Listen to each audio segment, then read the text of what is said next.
Kulele pona lupango na ngai. Babotoli ngai lupango naza libanda. Naza na isika kufanda te, naza na isika kulala te. Tala naza na bakoko na ngai prasa kucho bango ezali te mbule mobimba yango oyo. Babwakili ngai biloko dibanda. Muntu oyo asumbi lupango ngai na ibi ete. Tuzali kusamba na ye mikolo nyonso tusamba kalikuli aza muntu ambongo. Ngai naza na mbongo te. Ngai naza mubola. Soko tusambi na ye yake ye afuti mbongo ebele likamuna ngai batiki.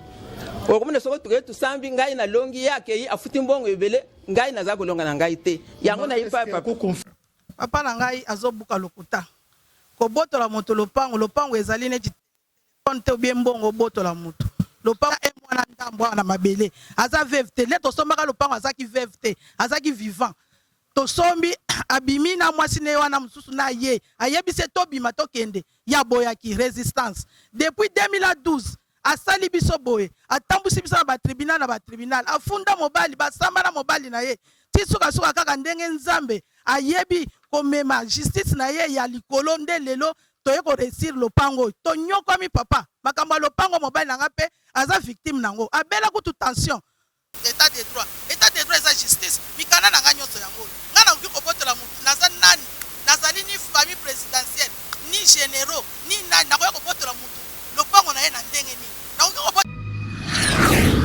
Vision Plus TV, l'excellence et la rapidité.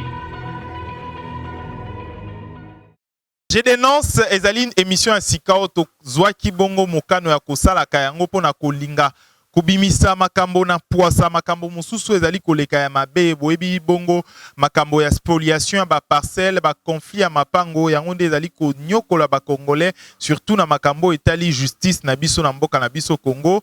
Et bongo to monaki bongo na ba réseaux sociaux une vidéo et dérangeaki ki biso ya une maman o azali koloba azali kolela lopango na ye ba botoli yango lopango na ye ba botoli yango awa na avenue ya Itimbiri bongo na sima ya station ezali na terminus awa pona kosala ba investigation na biso komkete sur terrain koyeba makambo bosolo ezali kaka te o balobi mais ezali o ezali vrai o ezali vérité yango to yena awa na lupango yango pona koluka koyeba bosolo ezali boni mama mbote papa mama kombo nani kombo baso Victorine.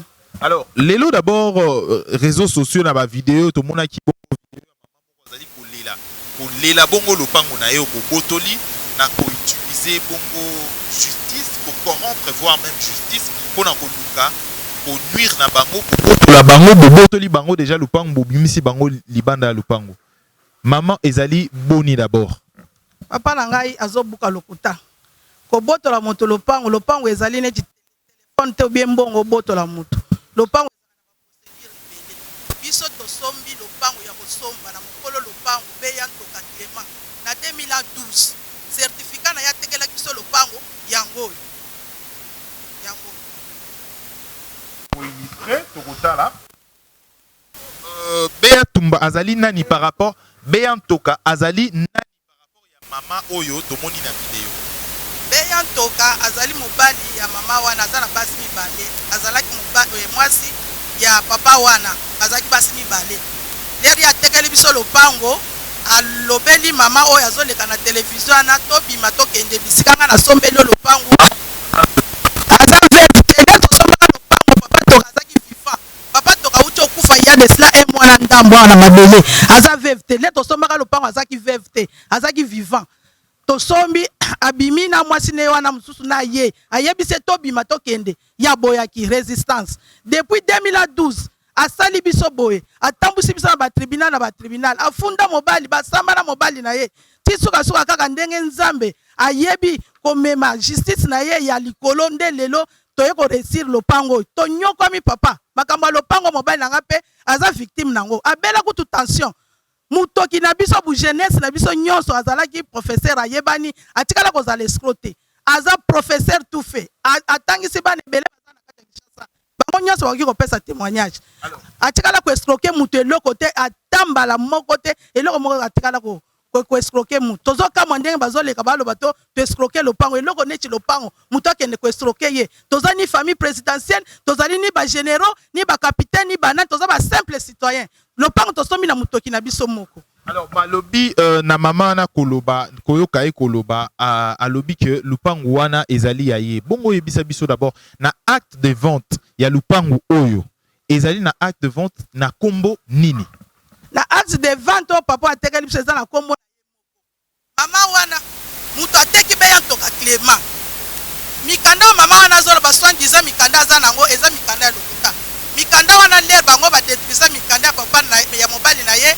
Soki azwaki yango na ndenge nini mobali aluka mikanda amona mikanda seno histoire po biso ler basalaki makambo na bango wana biso tozalaki te ler mobali aye koreconnaitre ke document na ye certificat na ye ebungi akei na journal abimisi alobi na journal te certificat na ngai ebungi journal mpe yango na nsima nde ake na cadastre nde kosalela ye journal officiel yango wana alobi nani mukanani ya lopango ebungi nde partir ya wana nde basalelaki certificat oyo na kombo na ye moko biso toyei kosomba Bosombi lupangu na ane nini? na 2012 Na 2012, mais certificat auto komona awa certificat d'enregistrement eza na 2010. Donc bino bosombi lupangu avant ye certificat oyo ebima na journal officiel to après.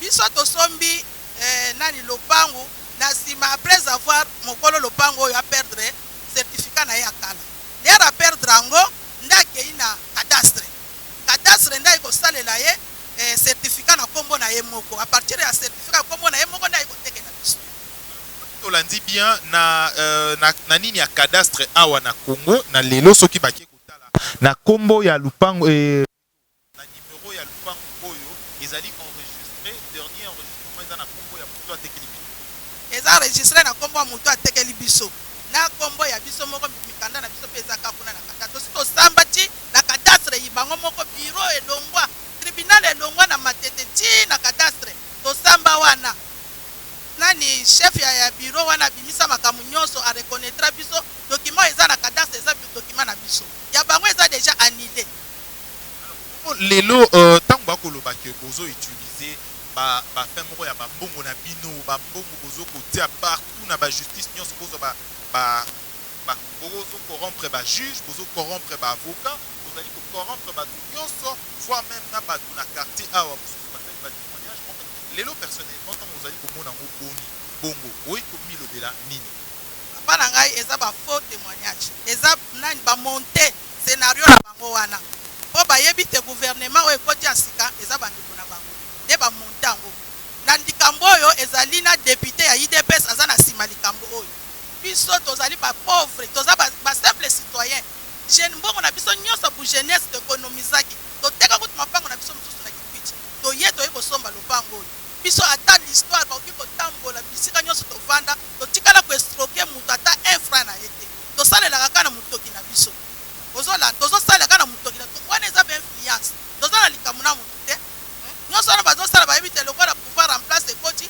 yakende kolela mpo bayokele mawa bazongisele mokanda mais ye moko président alobaki état de droit eza justice mikanda na ngai nyonso yango oyo ngai nakoki kobotola motu naza nani nazali ni famille présidentielle ni généraux ni nani nakoki kobotola motu lopango na ye na ndenge nini nakoki kobotola motu telefone nakoki kobotola motu mbongo mais lopango nakoki kobotola te parce que lopango ezalaka na baprocédure milai bozwa mokanda ya lopango eza baprocédure milai ce n'est pas n'importe qui akoya kose présente ka boye na bureau ya l'état basi mokanda ya lopango bapesi ye badossier yango ya lopango ya buku ya lopango nde bakolobaka bongo kolo lupango azalaki kaka ye moko moto azalaki na dernière décision na kati ya lupango yango to ezalaki quand même il fallait base concerter avant ateka bokotala bon papa na ngai wana ezali cuisine interne na bango biso tolinga tosente na buku ezali kombo ya un individu ye moko kaka tosinterese na individu moko azalaki na kombo na kati ya certificat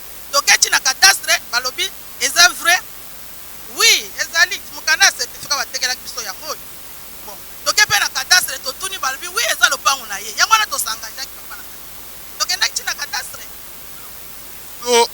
parce que le journalisme c'est au-delà ya makambo il faut qu'il y ait une investigation qu'il y ait un fait et puis kokoma pembeni vraiment ya vérité tokolanda vidéo oyo ya papa de son vivant papa Béa toka oyo atekaki de son vivant en fait alobaki quelque chose suivant cette vidéo parce que il faut rétablir aussi la vérité. La vérité, c'est pas seulement le fait moto aya kolekana presse pour la première fois, mais c'est le fait aussi ya koluka o ezali bo solo o ezali bongo na miso ya bato nyonso. Suivons cette vidéo juste après tokutana mpona komeka ko continuer vidéo ya biso ya lelo. Nateka lupango na ngai epai ya papa Kafanga Justin na mwasi na ye baso kaninde yoyo pembeni na ngai me lupango ezali ya ngai moko nateka ezali ya muntu te soko muntu moko alubi te lupango ya ngai mwibi mokanga ye tato oyo bazali kuna na lupango bakaye kosalisa bamikanda ya lukuta nayebi bango te isili mpona nga lupango ezali na avenue Itimbiri numero 5008 Barsas na commune de Lemba nateka yango Fanga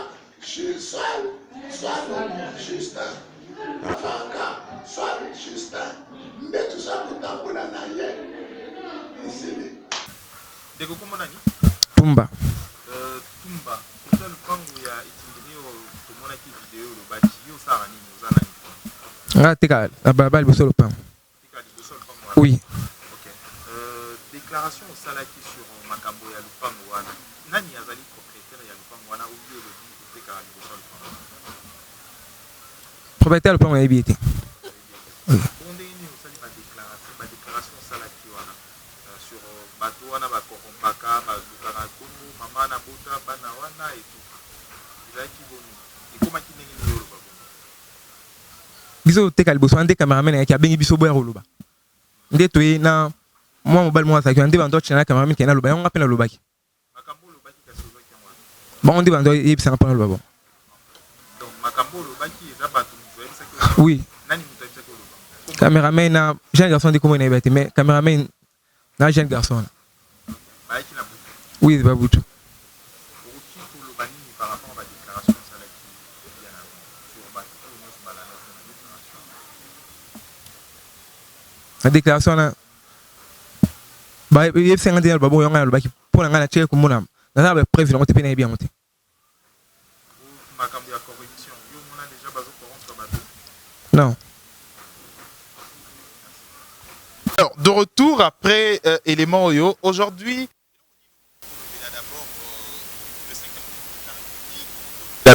ba autorité ya justice oyo ya mboka na biso. Ngai na kosenga na papa Chichi Boye. Ye moko na discours na ye alobaki aza président ya etini moko te luba. Po makambo soki olandi base nango eza baluba bato baki kofunda likambo. Lokola bayebi te mobali na ngai aza moto abandundu, bango baza baluba, yango bazosala eloko. Mama Denise nasengi na yo oza mama na biso nyonso. Papa Félix mwana Tshisekedi wa Mulumba tosengi na yo oza papa na biso nyonso. Talela biso pe likambo. Biso to escroquer mama oyo lopango te mama aza lokuta. Alingi asala neti ozoza makambo na sentiment po ya profiter na sima nango. Yo to votaka yo lataka pembe pembe. Oza motema pembe maboko pembe oyiba te osala eloko moko mabete. Zalaka na pembe na yo wana. Riska bato bazala makila na maboko balimba pakolo na veste na yo pembe makila na bango. Po bebe sa réputation na yo papa. Yo za papa mapasa. Opesa makambo opesi na droite opesi na gauche. Justice nde elanda makambo.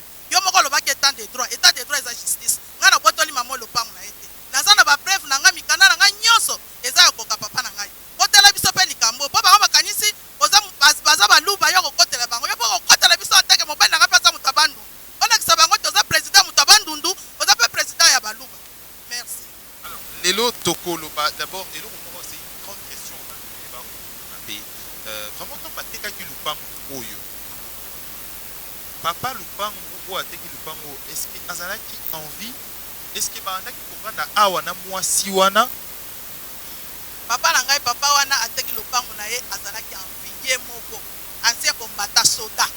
Lera ateki lupango na ye yebisi basi na ye tobima tokende totikela papa asombi lupango na ye. Mususu wana bake na ye oyo azolela lelo oyo asantete aboyi alobi kaka ngaka lupango oyo. Biso tozoya kaka te po ba libere tozwa lupango na biso. Asantete mobali na ya bimi akeyi na mwasi wana mususu. Ye atikali. Aboyi kokende na lupango mobali ne asombela ke. Ke lupango ngam tunasomba ki mobali yo yeka roya okota ki libala alobaki nino.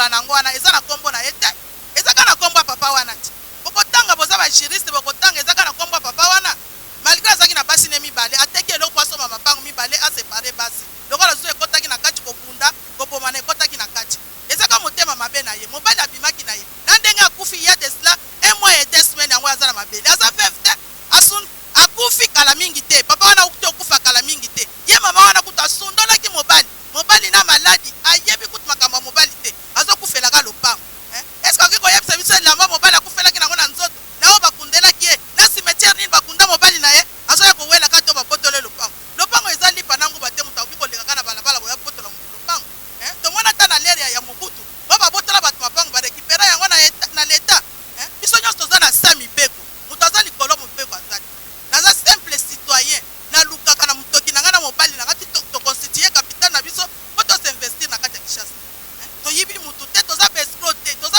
te totikala koyiba te justice ekolandela bango ndenge bango balobi te biso toza kokorompre justice ekolandela bango balakisa biso na place biso toza kokorompre soki toza kokorompre pourquoi depuis 2012 tokota na possession te tosouffrir boye mobali na nga kutu azo avct atikala moto ya kobela mele bareponse to mobali na nga moto azopesa nga moko nazopesa yango parce que mobali na nga akoka koloba ta mingi soki tozalaki na mbongo mpe tokota na possession lopango kala depuis 2012 nga toyei kokota na lopango na 2018 bango balakisa biso na place topesaka mbongo na bato yango biso tozalaki kopesa mbongo. Merci. Je dénonce Ezali émission Naïsa Bino bien sûr il y a to conserver qui émission tout simplement pour dénoncer makambo ezali ya ba spoliation makambo ezali ba occupation illégale ya ba mapango ya bato mais ezali pe également émission pour rétablir vérité c'est-à-dire ceux qui moto accueilli peut-être en la contre makambo ezali solo pour zalana pour rétablir vérité et ezali pour ça la investigation c'est un dossier pour mais makambo na solo pour rétablir vérité. Merci pour la question partout au monde et partout bolandi biso na posala ya biso ya ba journaliste na impartialité bien sûr pour na rendre le fait et surtout la vérité. Merci. Au revoir.